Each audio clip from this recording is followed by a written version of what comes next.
This is Mike and Sean with Talking Tickets. We're looking at the year in review for 2023 in ticket stub collecting and a look at 2024.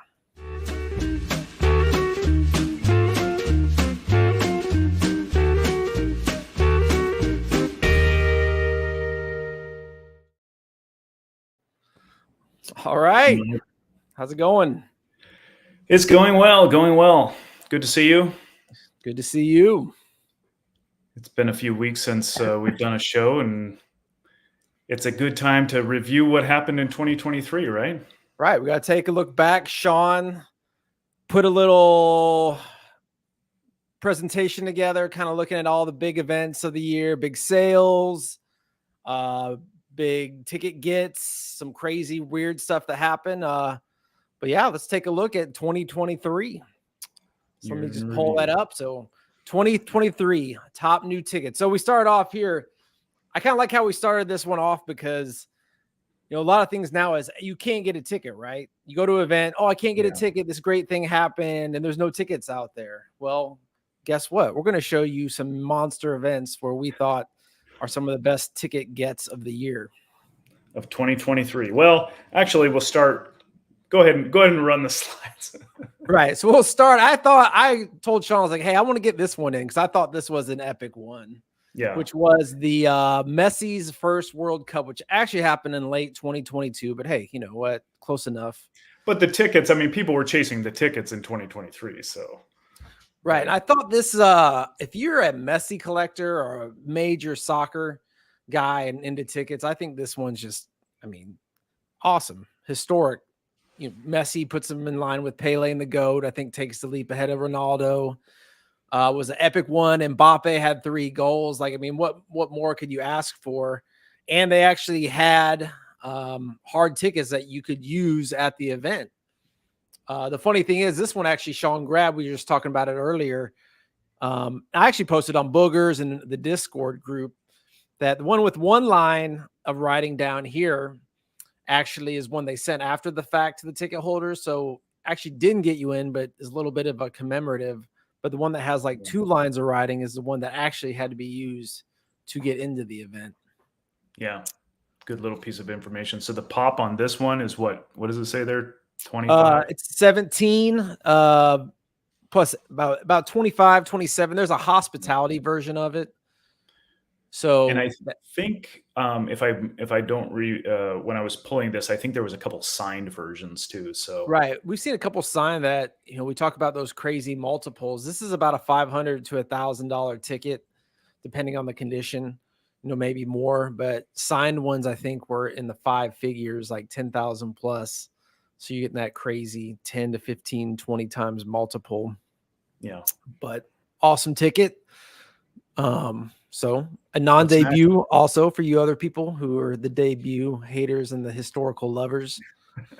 Another one. This was a fun one. And then, you know, since Justin said good afternoon, gentlemen, this is right up his alley. Yeah. LeBron breaks the record. Kareem's record that stood for, 20, 30, 40, about 30, 40 years. And if I remember right, Justin was on the show the day that that this happened, or right around that day, right? That was the last time.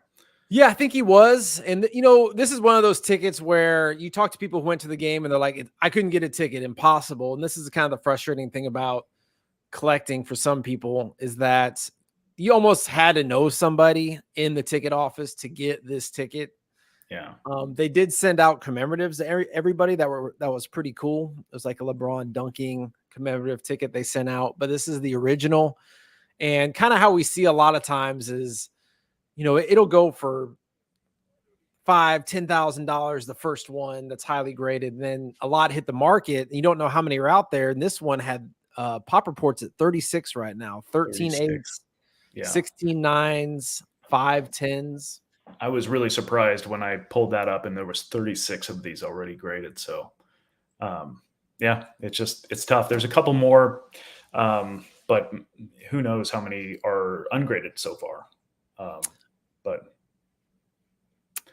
you know, actually 36 is not that many.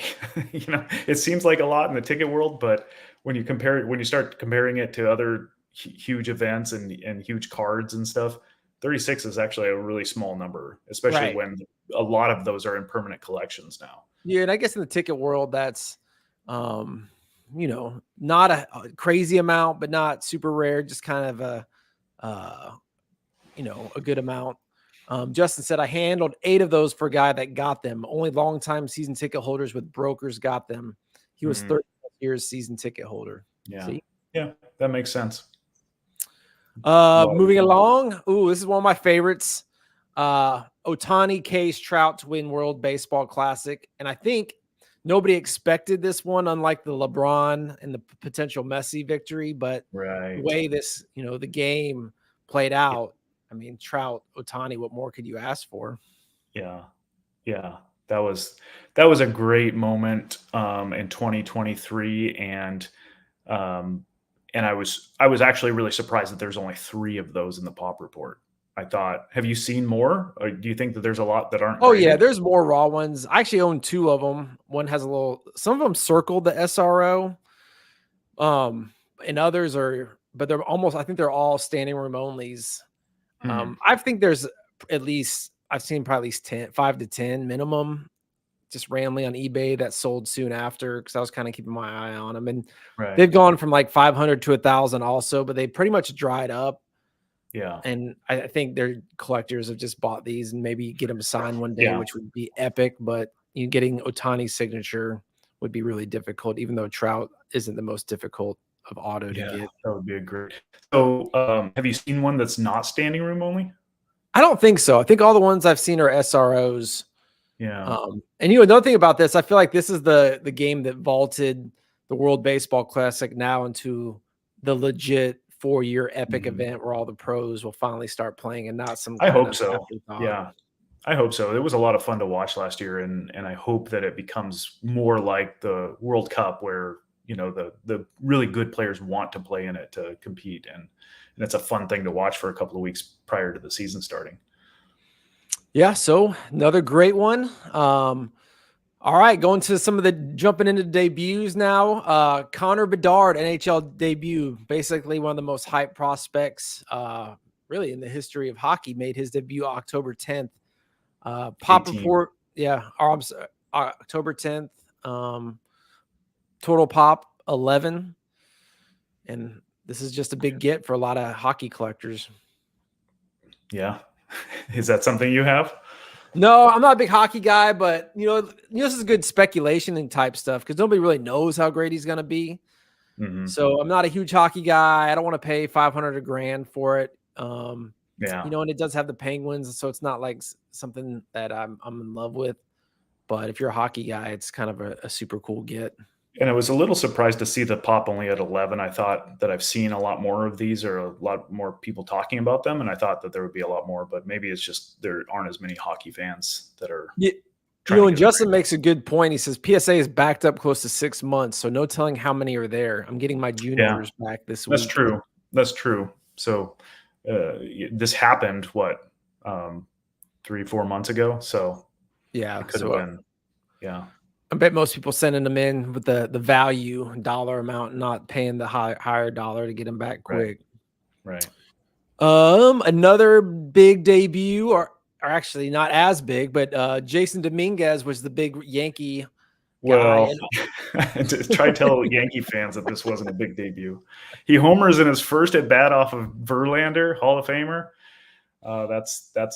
This guy was such a hyped prospect for the last probably 3 years, and he finally made his debut and he homers in his first at bat. So big. But again, this is the same sort of thing. There's probably a lot more of these that haven't gotten through PSA yet because it happened late in September. So 25. I don't know. Is Houston known to print tickets?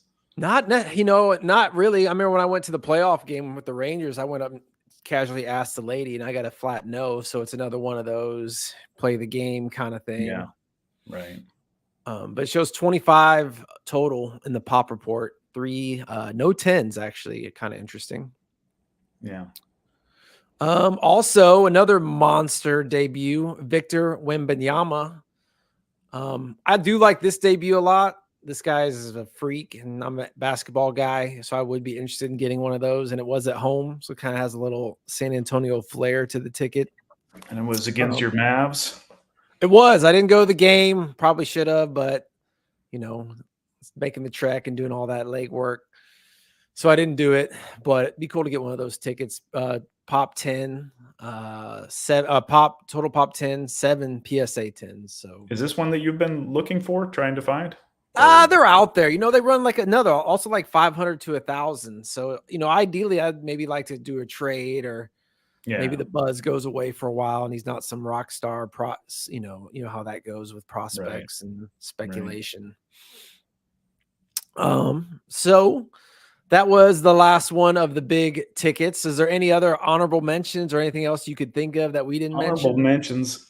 Well, in baseball, there was Elly De La Cruz that was hot for a little while, but he kind of, he didn't have as strong a finish to the season as people expect. And baseball is so hard because, there's long careers and you could have a slow start and then get huge later in your career and all that. But I can't think of too many others in baseball that were. No, football, CJ Stroud could be a big one. He's let the world on fire, and those are super rare. So I think there's one on eBay for quite a bit. But for the big prospects and big historical, you can always kind of find the NBA championships or World Series games here and there. If you're a big fan of those teams. Super Bowl. Now Super Bowl's just doing commemorative. So it, you can get them slabbed as commemorative, but that's kind of not that exciting.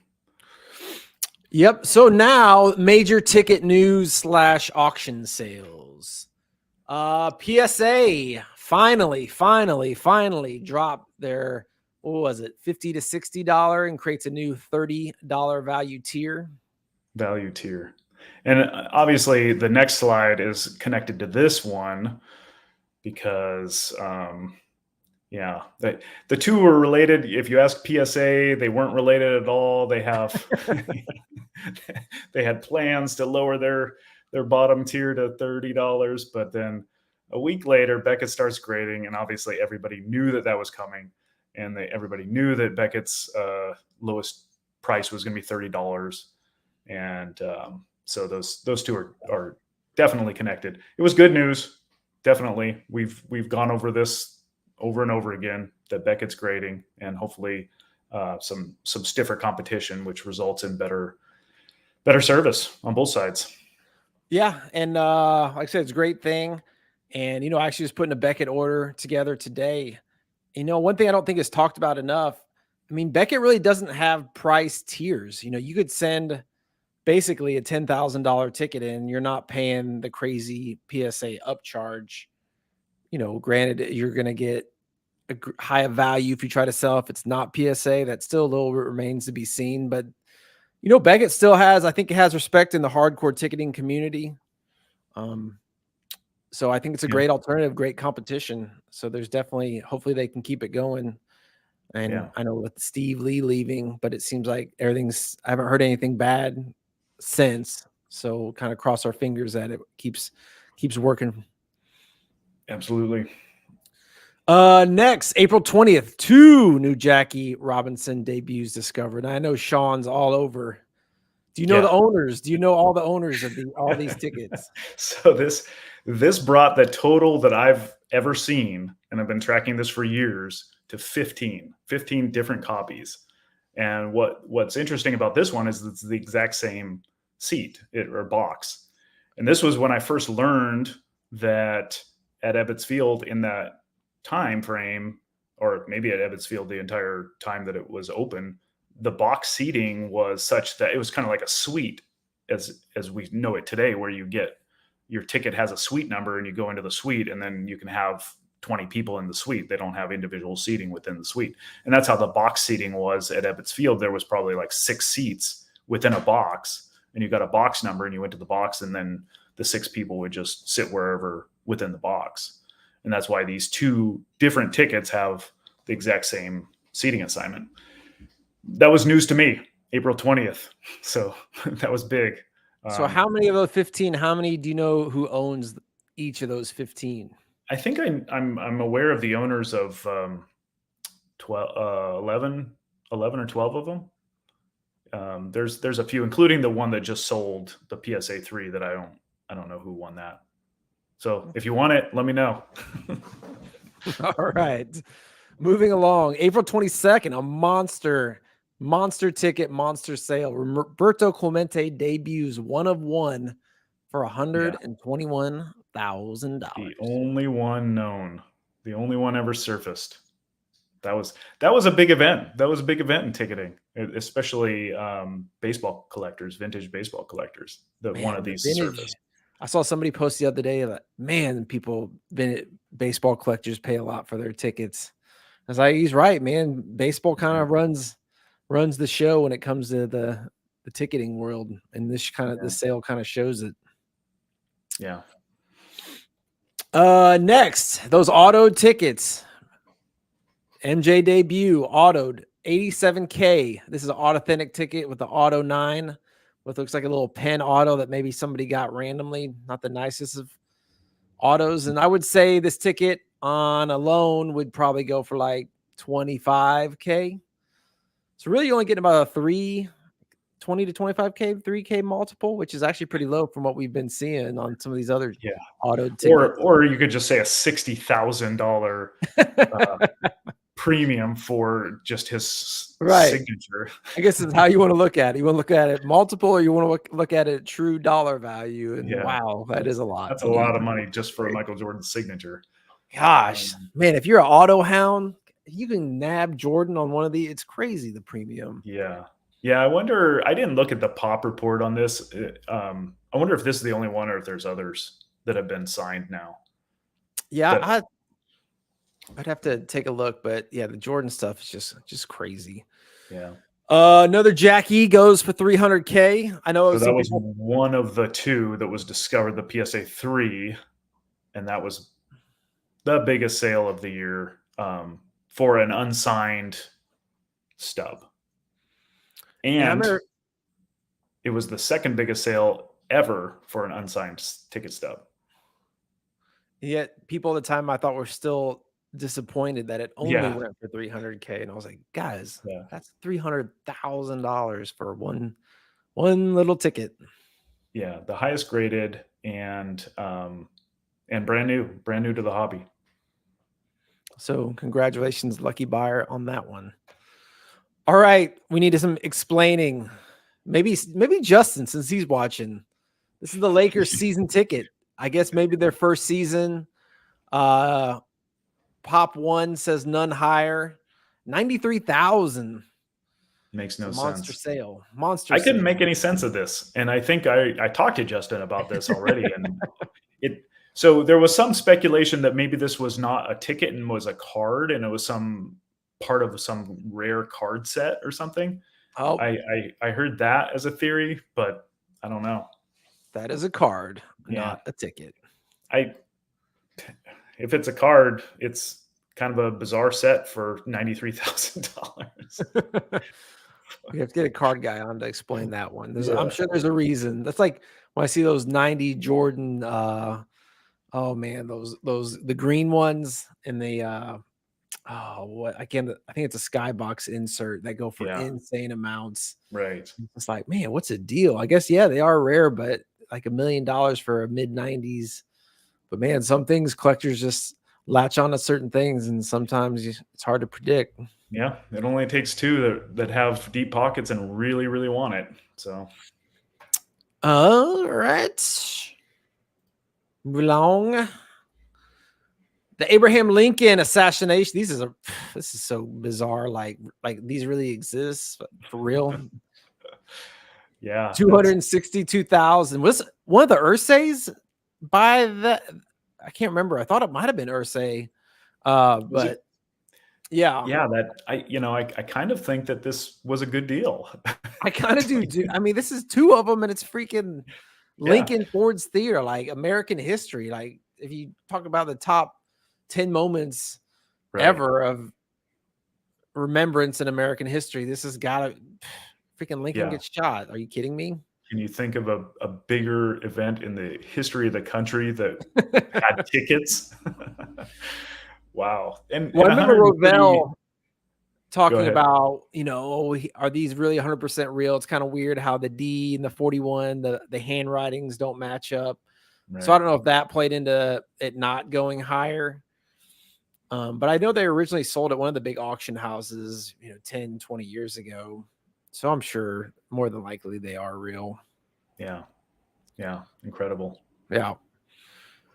Jordan Red, still need one. 58-8. Mike, would you rather have a signed blue version or a really Yeah, I'd much nice rather red have version? this one than that signed blue, no Is that doubt. right? Yeah. Wow. That's I'm interesting. a true collector. I like the autos, but I don't like them that much. Yeah. So this one, I think we obviously talked about this. This one you wanted and you got outbid, I did. or you forgot to bid or something like that. I forget. Yeah. Maybe I can do a deal one of these days or something. Had a whole Yeah, plan, mine's but still available. the what? Oh yeah, I don't need a butchered one. I want a nice looking one. All All right. right. And that was actually number 2 in our top 100, right?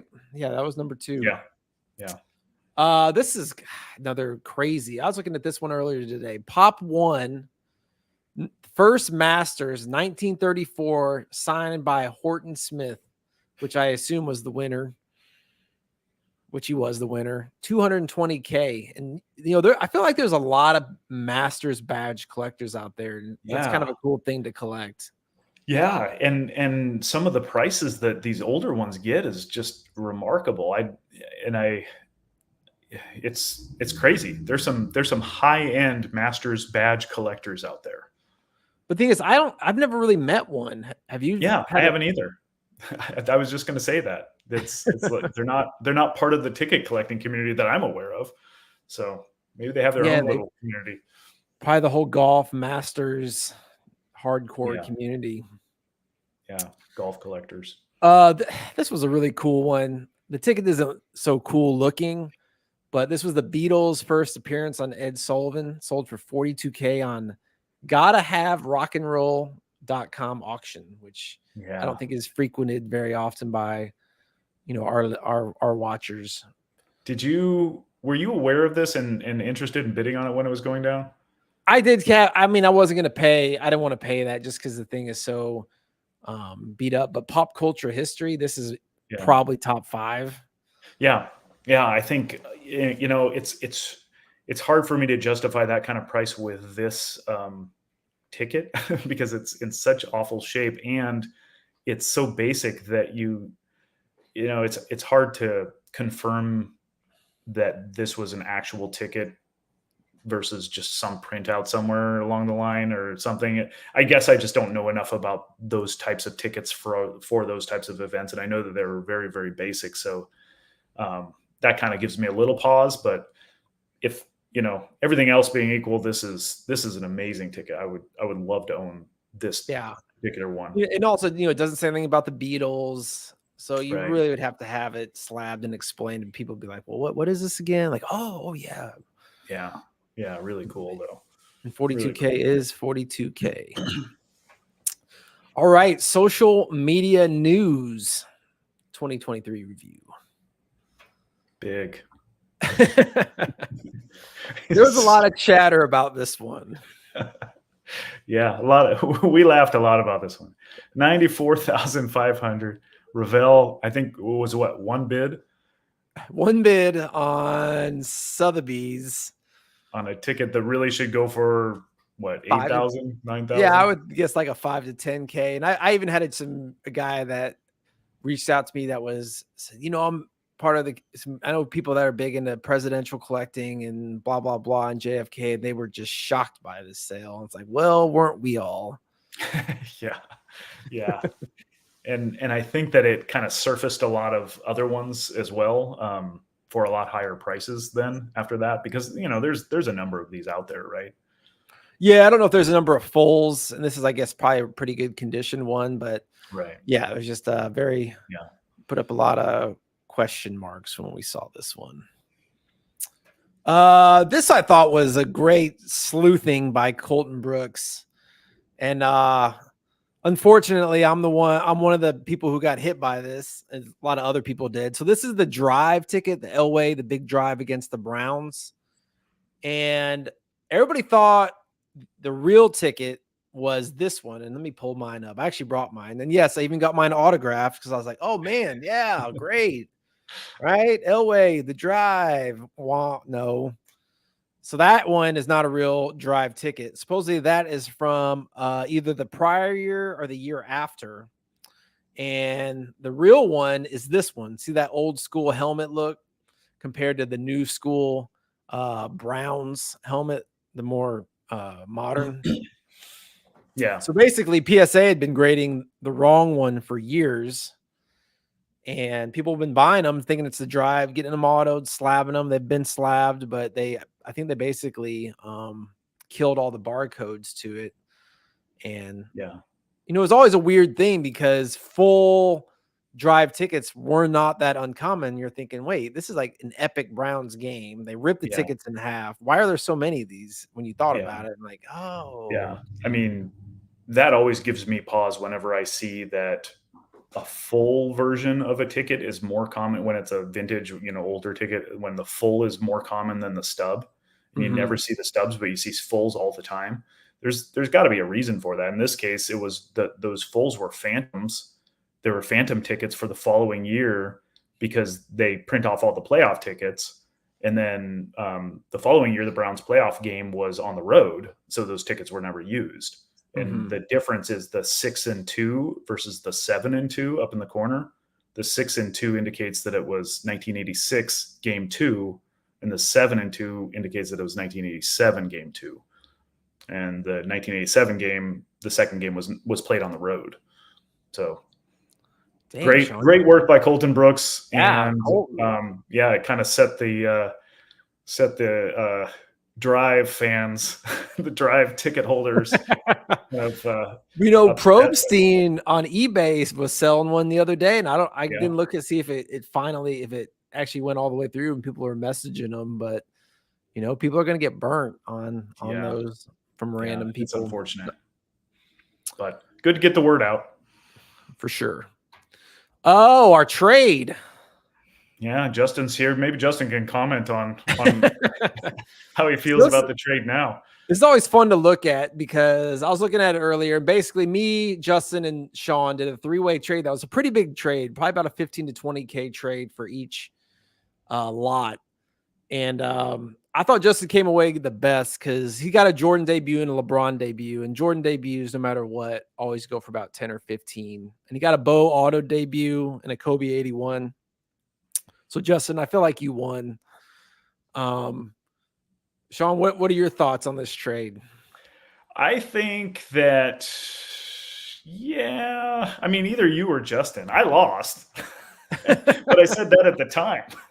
But I'm still happy with what I got. So it's not, I don't mind losing a trade if I get stuff that I wouldn't otherwise be able to acquire. And I've said that many, many times. So I'm happy with the trade, but I was the loser. Yeah, I think I'm happy with it too. And I think the only way I would catch up with the value that he got, if I haven't got my the catch graded yet, it's a full auto, and I guess if that 10-10, then that would be super valuable. True. I think that Hoosier ticket I got from him is worth quite a bit. I haven't ever seen one of those sell in years, and they're very rare. And that's the game, the high school that movie was made from. And you got basically Cal auto ticket and some 47s, right? Some Jackie 47s. The Cal auto debut and some 47 Jackie tickets, which I think 4 of them, and then I got the Satchel Paige first win. Oh, that's a nice one. For me, that's a big cool one. That's a big ticket. Yeah. So you know what? You never know with that kind of stuff, man. That Satchel Paige first win goes to auction. Shoot, that easily could go for 10K or something crazy. Yeah. So it was a good trade. Yeah. What do you think, Justin? Justin's quiet. He's not too happy with it. Trades are fun. Oh, the top 100 tickets. So top 100 tickets begins February 24th with Lionel Messi debut at number 100. Yeah, tell us how this began. How it came. Just Well, the well, it was Howard's idea. Howard messaged me one day. He had this great idea. I thought, and my first thought was, "Oh, this is going to be a lot of work," and I was right. It was a lot of work, but in order to do it right, like I didn't want to just half-ass it and then it'd be kind of nothing. But so to do it right and to actually get a lot of input, so we took the time and went through and found as many ticket collectors that we knew that were big ticket collectors and diverse backgrounds and interests, so that we could get them to rank the top 100 or rank as many as they could or wanted to. And we got 33 different collectors. And I thought that that's a pretty good amount to get the, to get the data to show a reasonable top 100. And it was. And I thought it turned out to be outstanding. This was number 100, and it didn't start off good for feedback because most people weren't happy with this as number 100. Either they thought it should be higher or they thought it shouldn't be on the list at all. Well, that was interesting thing. From about 50 to 100, people were losing their minds. And then once we got down to like 20 or less, I feel like things kind of stabilized. But it was very interesting to see the reactions, because one person would be like, "That's way too high," and other people like, "That's ridiculous. That's way too low." And it was kind of like, geez, man, I realized people, a lot of passion. But yeah, if you want to find the list, you can go to the top 100 tickets on Instagram and you kind of go through all of them. And Sean did a great job on that. And Howard, thank you for that one too. Stub love. Howard Citron, stub.love. I'm LUV. Another Jackie 100 debut, the number one. So that was number one. So Jackie Robinson.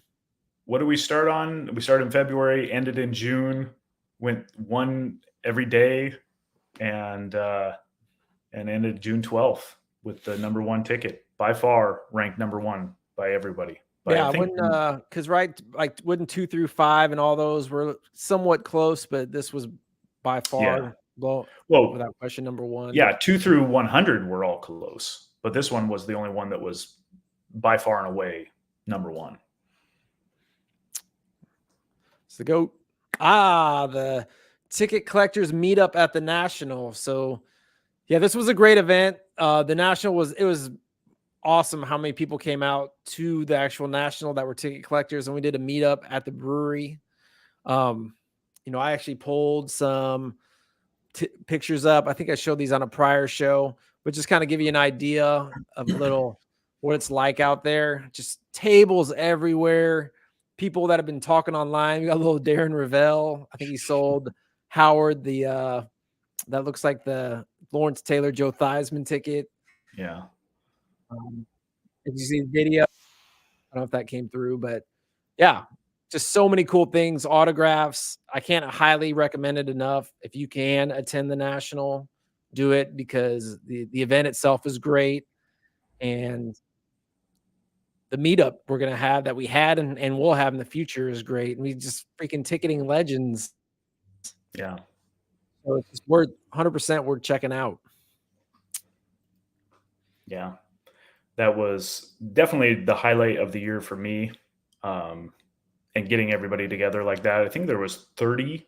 What do we have? 30 people there? Yeah, like something like that. That looked like almost everybody. Yeah, it was great. Fun times. More to come. More to come. We probably will have more information about the upcoming National, which will take place in July. So stay tuned. Should be good times. Yeah. All right. Moving along. Other shows. The National Ticket Collectors Launch YouTube show. Yeah. This is part of a new trend that I'm seeing where we're starting to see a lot more ticket specific shows, right? Out there. And this is September 23rd. So we've been doing our show for what? 2.5 years, I think. Is it? Right around there. And so it took 2.5 years for anybody else to start a ticket specific social media show. And this is the first other than ours, I think. I don't know. There might be others out there. Right. There are. And, I'll go to them. And that's kind of the crazy thing, because in the last, 6 months, this is another one, Tickets with Tay and Lucas. It's popped up. Stub Love, Howard, who helped do the top 100, super ticket knowledgeable, has been doing stuff on Instagram, and I haven't got to see him, but I'm sure Sean, you're on there, right? You haven't you haven't watched one yet? Man, I haven't. I was thinking about that. When I consume my media, it's mostly podcasts and reading, so I don't really watch a lot of video. So I just never get around to them. Next thing I know, it's like, oh, it's been weeks, and next thing, and there's something else. But I feel like I need to watch you and Howard's. I haven't got to that. This is like 4 different shows. The Tickets with Tay is focused on kind of international collectors and that sort of thing, which is really, informative for somebody like me who has no knowledge of that world. But going back to when we started this show, that was kind of one of the reasons why I was into this, was because I was a big consumer of social media content, but all I could find was card stuff. So I'd be watching card stuff nonstop, just hoping that I would see something about tickets, because tickets was really my thing, not cards. And so then I thought, okay, well, let's just do our own show and hope to maybe inspire others, or just at least put out content that is ticket specific. And because I know that there's an audience for that, because that was what I was looking for. So I'm glad to see it. And I absolutely support everyone who's doing it. And I hope that they continue, and I wish them the best. Yeah. I mean, the more content, the better. Just get people more interested in, more people at the national, more people at the meetup. It's great. One other thing that crazy, I had got that story about the ticket stub that got stolen. I made a trade. I had a card, a Josh Allen card. This guy got this Jordan 63 ticket. I put it out on social media, and the guy hits me up saying, hey, that's my ticket. I bought it on eBay, and it went disappearing when I set it to the PSA vault.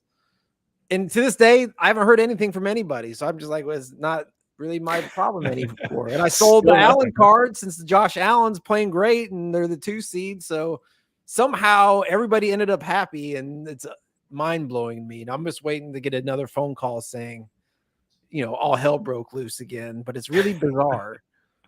Yeah. It sounds like it's a situation where it'd be hard to imagine that everybody's happy.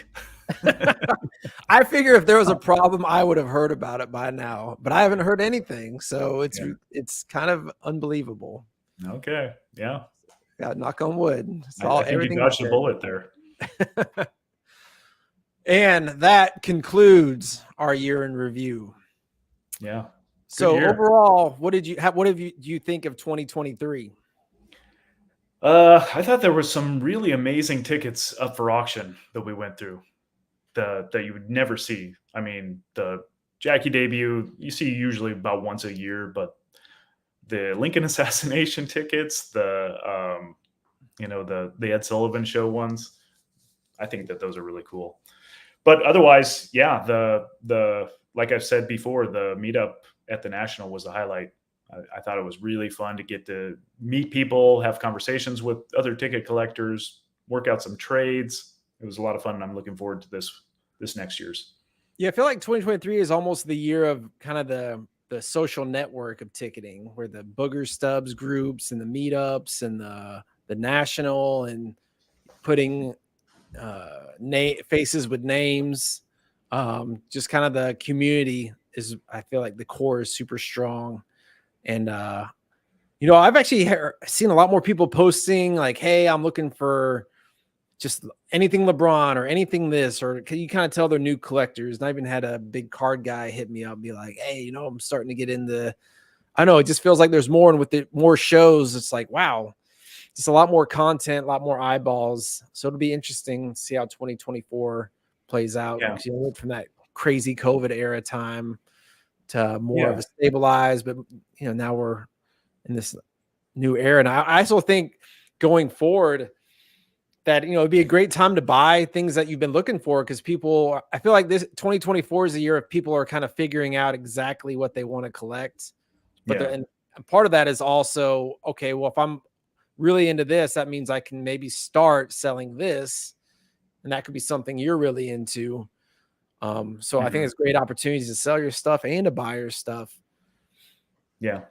Yeah, I agree, and I think that if you go back to 2022, that was kind of the year of the collector investor kind of mix, where people were flipping a lot and getting into tickets because of the value or the money. Right. But 2023, like you were saying, it's more the collector, the hardcore collector is back, and it just seems like the people that I meet are more into it for collecting. Obviously, the money part of it is always going to be there, and you're going to pay attention to that because you don't want to waste a bunch of money. But it just seems like a lot of the people like you are transitioning into being collectors, real collectors. So it's interesting. Taking shots. That's not a shot. That's a compliment. You're I welcome. guess my thing about collecting is like, I always I love the hustle. I love the hustle of buying and selling. Well, other people see it as a beating. Like, I just want to buy my stuff and not worry about selling anything, where I'm like, oh yeah, buy from here and, put it on the auction house or put something up on eBay and, oh, this is undervalued. I need to get it. I guess this is how people are wired. Yeah. And for me, it's like, oh, I always like to do the hustle. But you still are kind of informed by how you view the ticket as a collectible too, right? Mm-hmm. You're not just looking at the dollars. You look at there's things I bought, but like you say, on the flip side, you don't want to, spend a bunch of money and then one day you're like, okay, I'm not going to want this anymore, possibly, and it's worth 10% of what I paid for it. Like, nobody wants that. Yeah, no, definitely not. That's something that if I'm going to spend real money for something as a collectible, I definitely want it to at least hold its value. Right. And so I'll shy away from something that I think is going to go down in value, like all of those 2023 tickets that we just reviewed. Paying $1,000 for those, I think, is just too high. I think they're going to go down in value. If I wanted one, I would wait on it.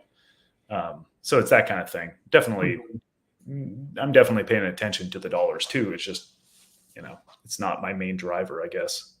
Yeah. Definitely I guess 2024, you could probably say, is the year, hopefully the year of the collector. But like I said, like a lot of the stuff, I think, depends on, how the economy goes. If the economy is always really strong and people feel financially strong, they feel more likely to spend on things like tickets and cards. But, market takes a big dump and people start losing their jobs, a good chance will lose value. But if you're looking to buy things, sometimes you can pick things up. Yeah. When things are down. Yeah. Anything else you're looking forward to in 2024? I had some notes down. I'm kind of curious to see how teams deal with printing of tickets. Yeah. Are they going to do still the whole crazy, I lost my phone trick, or will be like they physically won't have the ability to print, or, some teams have been willing to send their season ticket holders tickets. I'm kind of curious to see how I feel like it's still in a huge state of flux. I'm curious to see how that continues to shake out. Yeah, that's a good one, especially in baseball, because baseball teams, I believe, have an opportunity to print and as a collectible, and we'll see. It seems like some of them are learning that. Some of them are still holding against it, but yeah, hopefully some developments in 2024.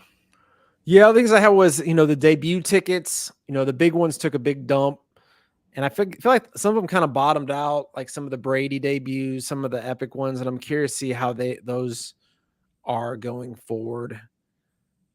Other things like the sign tickets, are we still going to see huge premiums? Is that kind of a bubble?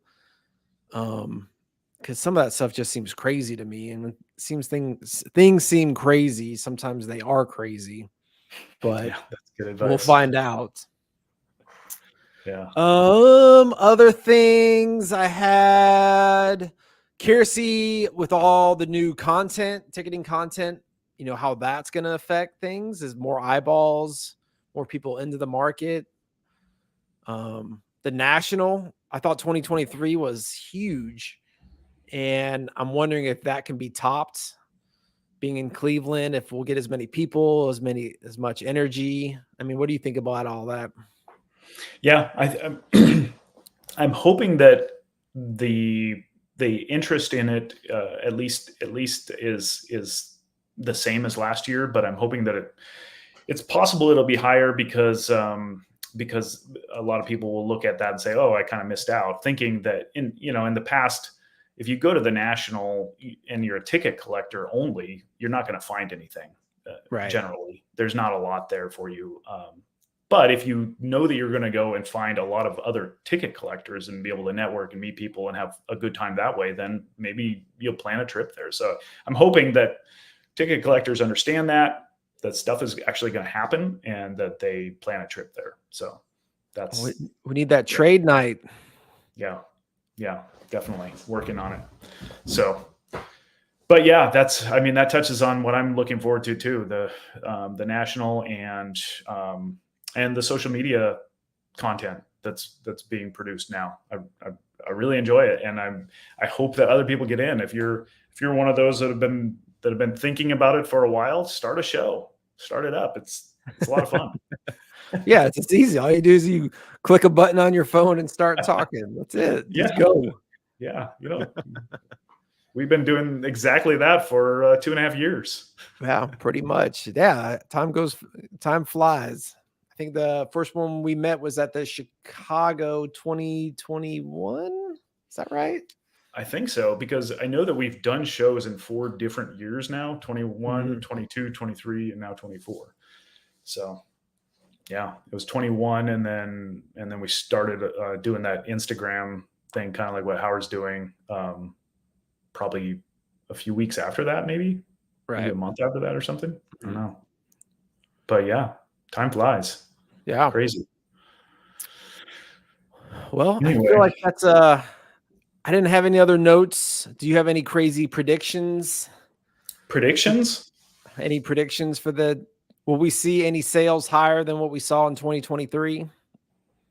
Oh, that's a good one. A year is a really long time, and it's hard to say, because I guarantee you we'll at the end of the year in December, we'll look back and say, wow, who would have known that was ever going to happen? Right. So I would say yes. I think that there's going to be a sale higher than 300,000 if that was the highest, and I think it was. So yeah, clip this that little piece, because my prediction is yes, or will be a sale higher. I feel like no. I'm gonna predict a no on that one. I feel like that. I'm trying to think what could come out other than a Jackie, and I mean, if the Abraham Lincoln two Abraham Lincolns can't beat it, I'm like, gosh, what's left? Yeah, that's true. That's true. I'm trying to think of what else could pop up, but you never know. It's a crazy world, and a year is a long time. Yeah, no doubt. So what do you think? What do you think the range will be for the high? I think we're in that 150 to 250. I think you'll get something like that. You get some crazy 101, or maybe another Jackie, or another Masters badge, or the first World Series, or something we haven't really thought of that's kind of more random, niche-y. Yeah, that could go for an insane amount. But yeah, I feel like we're always surprised looking at those auction houses that pop up, or Thomas says, any Roman Coliseum ticks out there. Yeah, that would be an interesting one. But yeah, other than that, prediction wise, predict the National will be fun. More people, more tickets, more trades. That seems to be an upward trend. I'd like to see the local card shows, see how those go. The Dallas card shows this weekend. I don't know if be able to make it out, but it'd be really, if you really saw a lot more tables, a lot more people asking for and buying, that would be interesting. So that's kind of a big unknown. Yeah. And other than that, hopefully Beckett stays strong. What's that? Beckett. Hopefully Beckett stays strong. Oh yeah, that's a good one. Hopefully that stays true, and maybe even another competitor pops up. That would be That great. would, yeah, I wouldn't be opposed. The more competitors, the better. The Yeah. better the outcome. Are you planning on setting up at any shows? No, I got too much going on this weekend. I think I'm going to run out there on Sunday and check it out. Maybe drop off the tickets I want to get graded. Yeah. I don't know. I like the shows, but man, sitting indoors all day and doing it for multiple days is not my idea of loads of fun, even though I love being a part of that and, talking to people, but I like to be active and I just don't doing anything for that long a period for that many days. I can make an exception for the national because there's just so much people you're meeting and action and fun. But when you go to a hardcore card show and it's just freaking card people, like that's it, man. That's the world. Like it's it. They don't care. They don't want to look at your tickets, damn it. They're looking for cards. Yeah. So it's, a very small percent of people. And then you sometimes just hanging out and it's not as fun when the national is just a totally different animal. So are you planning on setting up at the national this year as well? well? Yeah, definitely. Talk to my buddies, got a table, be there. Curious to see if there are any other full on tables. Yeah. It's kind of the place to be. Cool. Looking forward to it. And if you can get out there, man, I feel like the best days are Wednesday, Thursday, Friday. Saturday gets a little crazy. So if you can make it out there early in the week, it seems like the ideal is maybe get out there Thursday morning, fly out, Sunday or Saturday. You need a good 2 days, I would think, to go through the national and do what you want to do. Yeah, I think I've already booked my hotel, and it's Wednesday to Sunday. Yeah, I think that's good. Tuesday's a little too early, but Wednesday. Yeah. Yeah, and Cleveland's a weird one because it's kind of off the beaten path in a suburb, and you got to drive there, unlike Chicago, where everybody stays right there and walks to it. But the Cleveland one was good when I went. We went a few years back. It was fun, so I'm expecting the same. Yeah. But yeah, Wednesday. I think I get in Wednesday, come out Sunday. But shoot, that's not till July. There's a lot more going on in between those months. Yeah. It's too early to start talking about that, isn't it? Yeah. But yeah, it's just get you excited just to do it all over again. Yeah. Cool. So anything else? Anything else we want to touch upon? I think I've covered everything I wanted to talk about. And looking forward to 2024. Yeah. 2023, good. Looking forward to 2024. We're still rolling. Watch the other shows, stub.love on Instagram, and the National Ticket Collectors do theirs on YouTube, and Tickets with Tay, I believe, is on YouTube. Yeah. So just ticket media everywhere, just shows upon shows. Outstanding.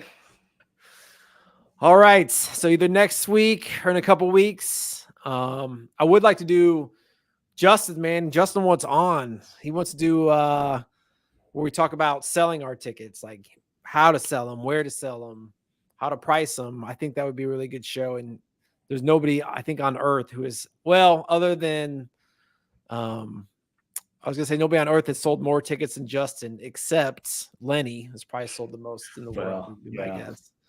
Lenny's been at it for a long time. What's his eBay handle? Buckner? Yeah, so he's just Buckner on eBay, and he sold tens of thousands easily, right? Wouldn't you? Oh, for sure. Yeah, he's been doing it for years and years and years. He's the grandfather of ticket collecting, self-dealing. Well, I forgot I will be setting up at the show in Houston, the TriStar show. That's always a fun one. I got a friend who lives down there, and just kind of a good getaway. It's a kind of an auto show, but also a really good card show. It's been going on for years, so I'll be going to that one and have a little review. That is February 5th, so we may be doing that weekend. So maybe doing a show before then. But yes, I will be setting up at that one. Cool. So I think we're good. Either next week or the week after. And thanks for watching, everybody. Yeah. See ya. All right. Have a good one.